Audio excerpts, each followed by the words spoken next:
Please enjoy this Valentine's Day special release audiobook recording, an excerpt of Chasing Love, the Domino Effect Series, a novella by Tiff Wright, published by Tiff Wright Writes, read by the author. Episode 2, Lisa. Lisa Franklin's last class before lunch, Chorus 1, couldn't have ended fast enough. She absolutely loved her job. Make no mistake about that. Getting hired in her hometown, fresh out of Savannah State, where she earned her BFA in Performing Arts with a concentration in music education, was her literal dream. But today, there were other things on her mind. For starters, she was very hungry. And two, it was hers and Darius's anniversary. 1 year ago today was their first date. It took place 2 days after that fateful night that they first met at the opening of Kodak's. She remembered it like it was yesterday. Beyonce's Cowboy Carter River Dance 2 lyrics fit her thoughts of Darius perfectly. Your smile was cold, your fade was fresh, your eyes were such a shade of brown. She knew him on campus, but he was 2 years ahead of her, and like most performing arts majors, she didn't often get to interact with people outside of the Kennedy Fine Arts Building. Seeing him up close for the first time nearly made her speechless. And on top of that, he wasn't just ruggedly handsome, with his perfect goatee, 5'11" slim but muscular stature, and perfectly smooth chocolate skin that gave away his Gullah Geechee roots. No, it was intangible qualities that really did her in. His kindness stood out. She had always been taught that how a person treats you when they are angry or frustrated really tells their character. He was clearly rattled and frazzled, but he still took the time to shake her hand, look her in the eye, and address her like a true Southern gentleman. Her dating experience was not vast, but she kept running into men that had zero emotional maturity and used having a difficult day as an excuse to be a jerk. Not Darius, though. The other thing that attracted her to Darius that night was his drive. It mirrored her own. Having a day job and still working just as hard for your entrepreneurial endeavors was not for the faint of heart. Being an educator and pursuing a career as a professional singer required a lot. She did not want to be a recording artist like her dear friend and fellow SSU Arts alumna Cherise. She wanted to be a BGV, a studio singer, a singer for hire for everything from bands to corporate events, and maybe even stages like Broadway. That required lots of networking. That required recording demos. That required going to auditions and, of course, keeping up the love-hate relationship with social media by posting performances, covers, and vlogs. Those were the exact activities that almost caused her to not meet the current love of her life. She wasn't supposed to be available that night, but at the very last minute, a studio session she was booked for had been rescheduled. Cherise texted her right as she was turning around to head home. She still got goosebumps thinking about it. Mind you, her whole life had been a result of extremely specific sets of domino effects. Domino effects meaning situations in which timing and choices were so specific that there was no way it could have been an accident. So far, the domino effects that had led to dating Darius had taken the cake. Taking the teaching position in Savannah led her to staying closely connected with Cherise, who had also opted to build her career in Savannah. Then, if Cherise hadn't accidentally had spicy food that caused her to lose her voice, she wouldn't have needed to call Lisa. If any of those things had gone differently, she would not have met Darius that night. He would not have asked her out on a date, and they would not have become a couple, let alone planning to celebrate 1 year together after she got off work tonight. She felt so blessed. Now, if she could just figure out lunch. "There you are. We were looking for you in the teacher's break room," Trina Denton exclaimed. She sauntered into Lisa's classroom as if there was a red carpet laid out in the middle of the classroom floor. Her attire was more fitting for that than to teach social studies, if you ask Lisa. Trina donned a long, flowy wrap skirt that cut just low enough to be living dangerously, but not low enough to get called to the administrator's office. The wrap skirt created a slit that was camouflaged perfectly when standing, but could easily be maneuvered to show a little leg to any fathers, guardians, uncles, or cousins under the age of 30 in the pick-up and drop-off line. "We?"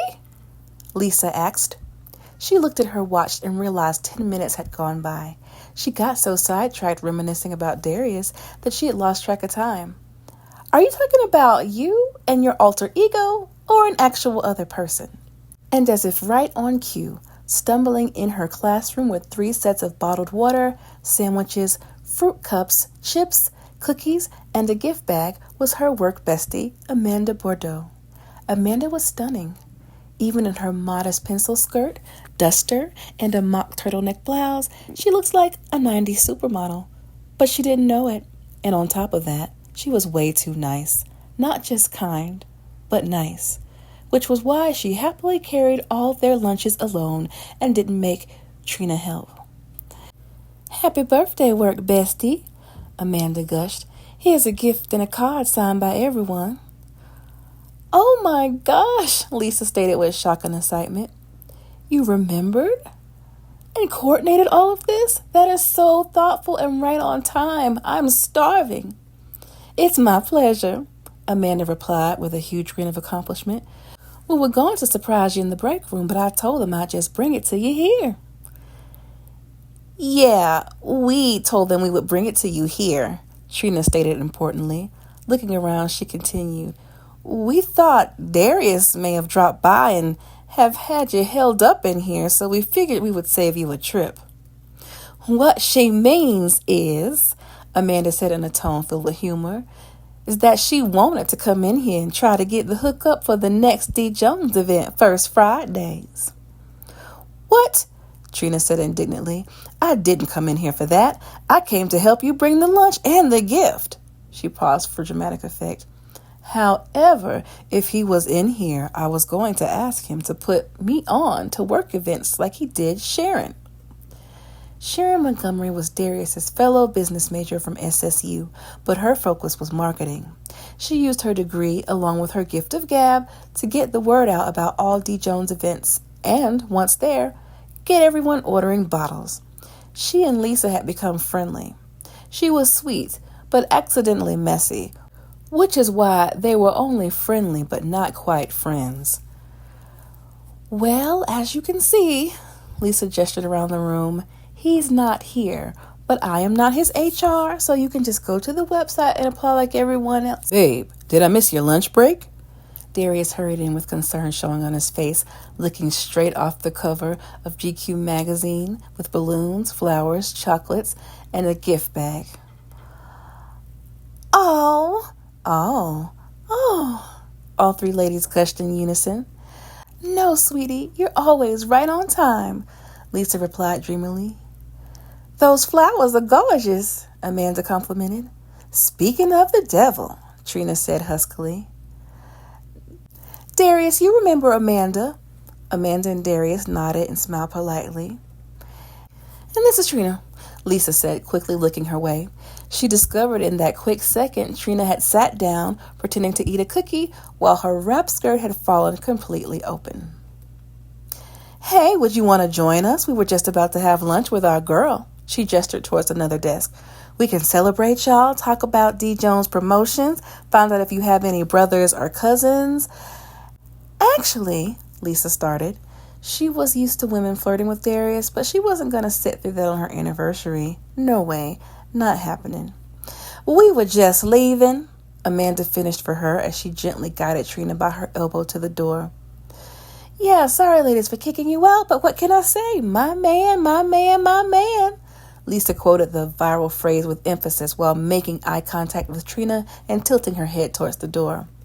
Fine, Trina stated disappointedly as she dragged her feet to the door. Nice meeting you, Darius. Take care, ladies, Darius replied in his southern gentleman way. Once alone, Lisa inquired, What a pleasant surprise! I thought you had to work through lunch today. Is it okay that you're here? I am the biggest producer at the firm. I can afford to slip away, especially for this, Darius stated confidently and with longing in his eyes.